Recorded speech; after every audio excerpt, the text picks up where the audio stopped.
둘러봐도 보이지 않고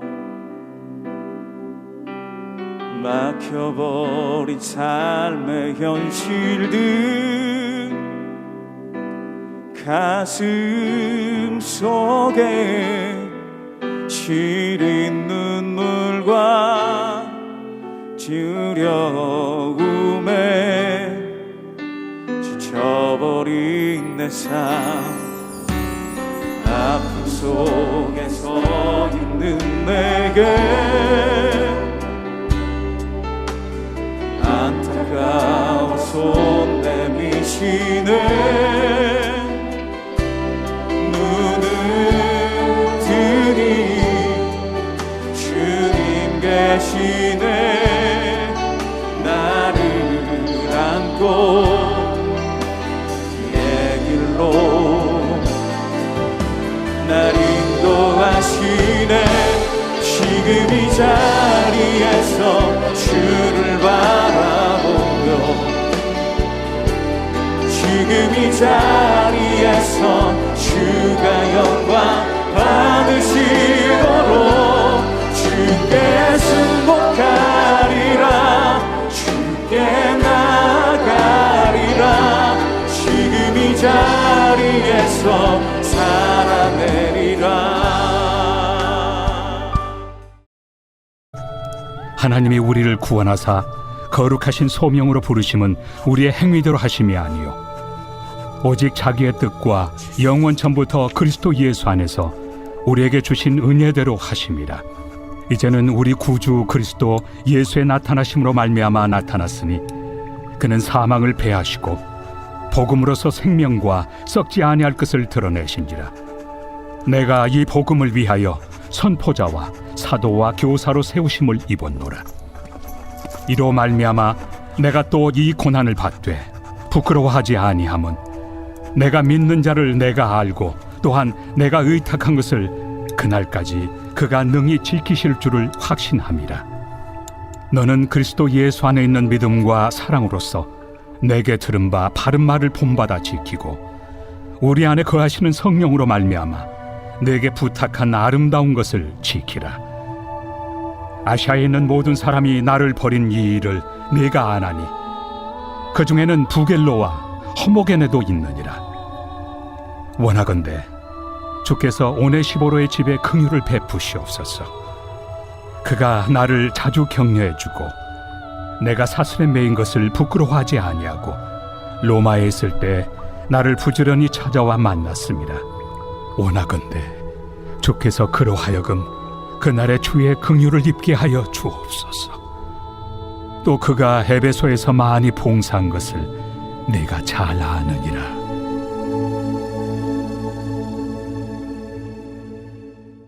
할렐루야. 오늘도 우리 삶에 늘 동행하시는 주님을 찬양합니다. 오늘 하루도 살아갈 새 힘을 주실 주님을 기대하며 복음의 바톤이라는 제목으로 함께 말씀을 나누기를 원합니다. 저는 매주 목요일에 이음학교에서 훈련으로 진행하는 이음 어원화를 담당하고 있습니다. 어원화는 말씀 암송과 더불어 게임을 통해 훈련되는 프로그램입니다. 학생들이 가장 좋아하는 게임 중에 하나는 바로 이어달리기입니다. 이어달리기는 모두 잘 알고 있듯이 주자가 바톤을 가지고 달린 후 다음 주자에게 전달하면 바톤을 받은 주자가 이어서 달리는 경기입니다. 그런데 게임을 하다 보면 1등을 하던 주자가 열심히 달려와 다음 주자에게 바톤을 넘기는 과정에 바톤을 떨어뜨리거나 제대로 전달하지 못하며 주춤거리다가 다른 팀에 역전당하는 모습을 종종 볼 수 있습니다. 이어달리기에서 승리하기 위해서는 빨리 달리는 것도 너무나 중요하지만 더 중요한 것은 바톤을 정확하게 잘 전달하는 것임을 알 수 있습니다. 우리가 어제부터 함께 말씀을 나누고 있는 디모데후서는 바로 바울이 사랑하는 동역자이며 제자였던 디모데에게 지금까지 내가 가지고 달려온 바톤을 잘 이어가 주길 부탁하며 기록한 편지입니다. 그렇다면 바울은 디모데에게 어떤 바톤을 잘 이어가 주길 바라는 걸까요? 많은 성도님들께서 잘 알고 있듯이 디모데후서는 바울이 복음을 전하다가 로마 감옥에 갇히게 되었을 때 그동안 자신과 열심히 동역하며 복음을 전하는 데 힘썼던 디모데를 향해 쓴 옥중서신입니다. 감옥에서 노년의 시절을 보내고 있는 바울에게 디모데는 그저 단순히 동역자 중에 한 명이 아니라 영적으로 낳은 아들과도 같습니다. 그렇기에 어제 말씀을 기억해보면 바울은 디모데를 향해 사랑하는 아들이라고 부르며 인사하고 있습니다. 디모데후서는 사랑하는 영적 아들 디모데에게 바울이 남기는 목회의 교훈이며 그의 인생의 유언과도 같은 말씀입니다. 감옥에서 언제 어떻게 죽을지 모르는 노년의 바울이 어떠한 심정으로 이 편지를 쓰고 있는지 예상되시나요? 복음을 전하다 감옥에 갇힌 바울을 보며 디모데는 두려워할 수 있습니다.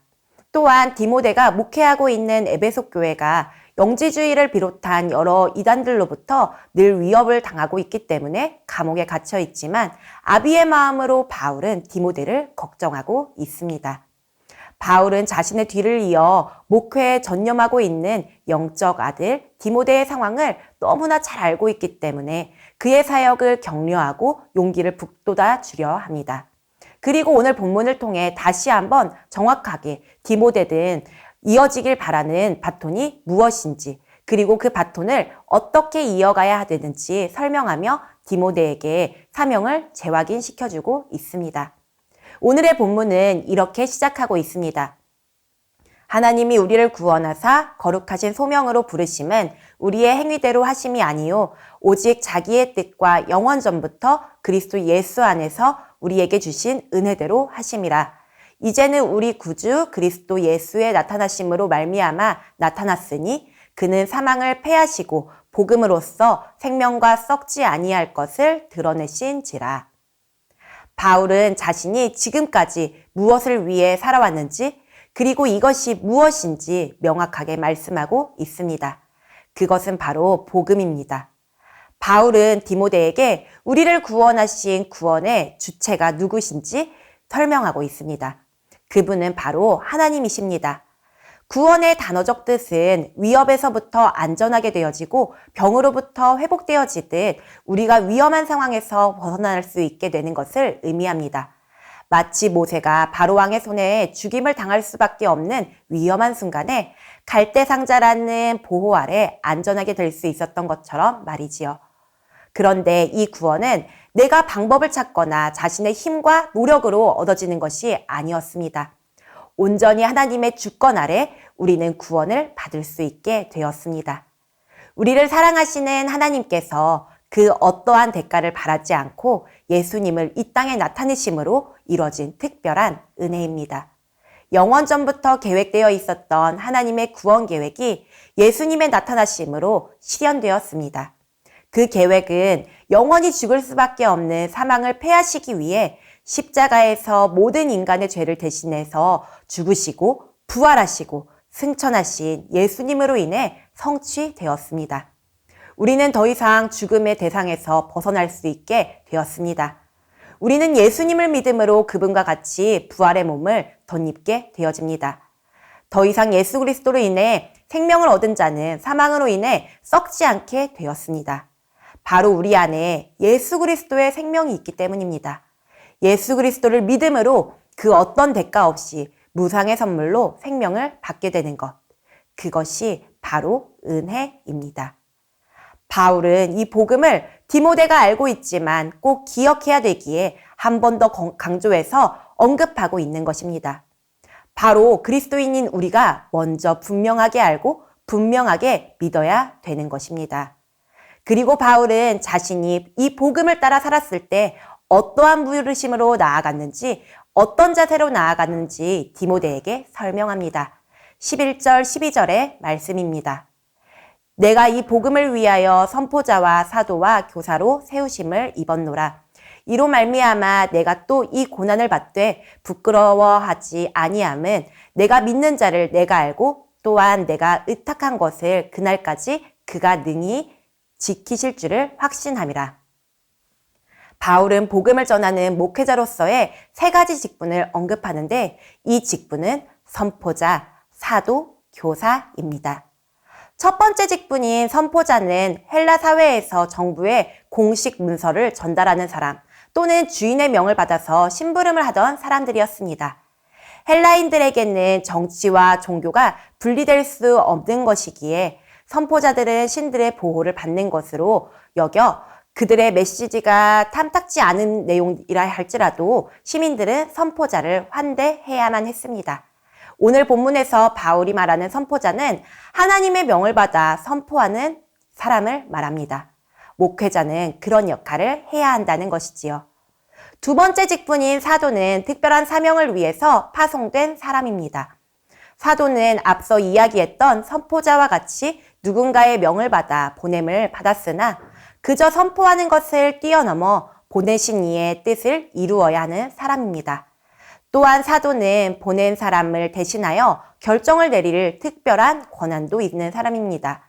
목회자는 보내신 하나님을 대신하여 교회를 위해 결정하고 일하는 역할들을 감당해야 된다는 것이지요. 마지막으로 세 번째 직분인 교사는 훈계하고 교육하는 율법 교사의 역할을 말합니다. 교사는 바로 하나님의 말씀을 가르치며 이를 통해 사람들을 훈련시키는 일을 감당하는 사람입니다. 목회자는 하나님의 말씀으로 사람들을 훈련시키는 역할을 감당해야 합니다. 바울은 자신이 이 세 가지 직분을 감당하는 목회자로 부르심을 받았기에 고난을 당해도 부끄럽지 않다고 말하고 있습니다. 그런데 여기서 잠깐 점검해보자면 지금 바울은 어디에 있을까요? 그는 로마 감옥에 갇혀 있습니다. 그는 비록 남들이 손가락질할 수도 있는 감옥에 있지만 그는 이것이 부끄럽지 않다고 말하고 있습니다. 그 이유가 무엇일까요? 바로 바울은 자신이 복음을 전하는 선포자로 하나님의 나라의 확장을 위해 파송된 사도로 사람들을 훈련시키는 교사로 보내신 분이 누구인지 알았기 때문입니다. 나를 보내신 분이 어떤 분이신지를 분명하게 알고 그분께서 맡기신 일을 하다가 감옥에 갇힌 것이기에 전혀 부끄럽지 않다는 것입니다. 또한 바울은 맡기신 사명을 다하는 그날까지 지켜주실 분이라는 것을 믿고 확신하기 때문이라고 말하고 있습니다.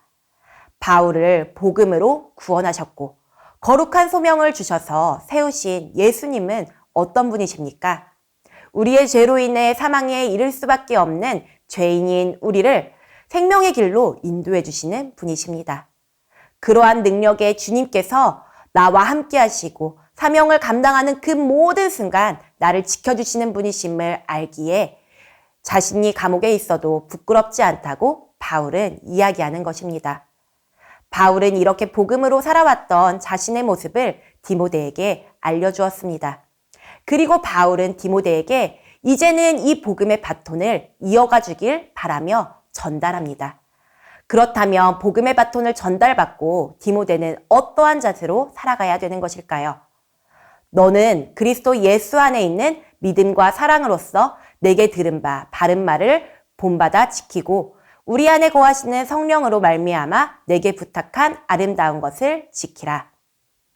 바울은 같은 사명을 받은 목회자인 디모데에게 너 또한 나처럼 예수님에게 사명받은 자로서 내가 너에게 그동안 전해준 예수 그리스도의 복음과 진리의 말씀을 기억하고 그것을 본으로 삼아 지켜나가라 라고 권면하고 있습니다. 자신이 예수님께서 맡기신 일을 부끄럽지 않게 감당한 것과 같이 이제는 그 복음의 바톤을 이어받아 사랑하는 아들 디모데도 하나님께서 맡겨주신 바른 말, 즉 복음과 진리의 말씀을 잘 지켜가라고 권면하고 있습니다. 그런데 어떻게 이 바른 복음과 진리의 말씀을 지켜나갈 수 있을까요? 바로 그리스도 예수 안에서 믿음과 사랑으로 지켜갈 수 있습니다. 하지만 이 믿음과 사랑 또한 인간의 힘과 의지로 이룰 수 있는 것이 아닙니다. 그리스도 예수 안에서, 즉 예수 그리스도와의 연합을 통해서 우리는 믿음과 사랑으로 복음과 진리를 지켜나갈 수 있는 것입니다. 나의 힘으로 이 일을 감당하는 것이 아니라 우리 안에 거하시며 동행하시는 성령님의 인도하심 가운데 우리는 바른 복음을 지켜낼 수 있는 것입니다. 바울은 자신이 복음을 전하다 감옥에 갇힌 모습을 보며 혹여나 디모데가 소극적인 자세로 나아가지 않길 바랬습니다. 복음에 있어서 어쩌면 더 전투적으로 더 열심을 다해 복음을 전하며 가르치길 원했습니다. 그렇다면 이 말씀은 그저 목회자에게만 주시는 하나님의 말씀일까요? 그렇지 않습니다. 우리는 모두 하나님의 은혜를 입은 그리스도인입니다. 우리는 모두 복음을 위하여 부름받은 선포자이며 사도이며 교사입니다. 그렇다면 우리는 누구에게 복음을 전하며 가르쳐야 될까요? 우리는 다음 세대에게 복음을 전하며 가르쳐야 합니다. 대한민국에 있는 교회 중 코로나 이후로 교회 학교가 사라진 교회들의 수가 계속해서 늘어만 가고 있습니다. 다음 세대가 복음 위에 세워질 때 한국교회의 미래가 있음을 기억하며 미래준비팀에 필요한 교사로 헌신하는 은혜가 있길 원합니다. 또한 부모로서 교회 학교에 온전히 신앙교육을 의탁하는 것이 아니라 가정에서도 지속적으로 자녀들에게 복음을 전하며 가르치는 일에 힘써야 합니다. 또한 내가 마음에 품고 기도하는 VIP들에게 계속 복음을 전하며 가르쳐야 합니다. 이제 행복축제가 이틀 앞으로 그리고 나흘 앞으로 다가왔습니다. 혹여나 이미 전한 초대에 거절을 받았더라도 하나님의 방법을 구하며 VIP들의 발걸음이 교회로 향할 수 있도록 마지막까지 포기하지 않고 기도하며 전해야 합니다. 하나님께서는 복음의 바톤을 바울에게서 디모데에게 전달하셨습니다. 그리고 수많은 믿음의 선조들을 통해 전달하셔서 이제는 우리에게 복음의 바톤을 쥐어 주셨습니다. 아무 대가 없이 죽음에서 생명의 길로 인도해 주신 구원의 은혜에 합당한 자로서 그 부르심에 따라 순종하며 적극적으로 복음을 전하고 가르치는 우리 모든 성도님들 되시길 축복합니다. 그래서 우리를 통해 복음의 바톤이 다음의 주자들에게 잘 전달되어지는 은혜가 있길 축복합니다. 오늘 들은 말씀을 기억하며 함께 기도하겠습니다. 하나님께서 베풀어 주신 구원의 은혜에 합당한 삶을 살도록 인도하옵소서. 아멘. 하나님의 부르심에 따라 적극적으로 복음을 전하며 가르치는 삶을 살도록 인도하옵소서. 아멘. 이어서 행복축제를 위한 기도 제목을 읽고 기도하겠습니다. 더 사랑의 교회 모든 성도들이 한 영혼에 대한 긍휼한 마음을 주셔서 VIP를 품고 기도하게 하시고 성령님 VIP들의 마음을 만져주셔서 행복축제에 꼭 참여하여 예수 믿고 구원받게 하소서. 아멘. 행복축제를 준비하는 모든 과정에 하나님이 세밀하게 간섭하셔서 어떠한 갈등이나 어려움 없이 잘 준비되게 하시며 하나님이 기뻐하시는 행복축제가 되게 하소서. 아멘. 게스트 추상미 배우의 간증과 이진아 가수 찬양을 통해 마음문이 열리게 하시고 이인호 목사님과 권호 목사님이 전하시는 복음의 메시지를 통해 VIP들이 은혜 받게 하소서. 아멘.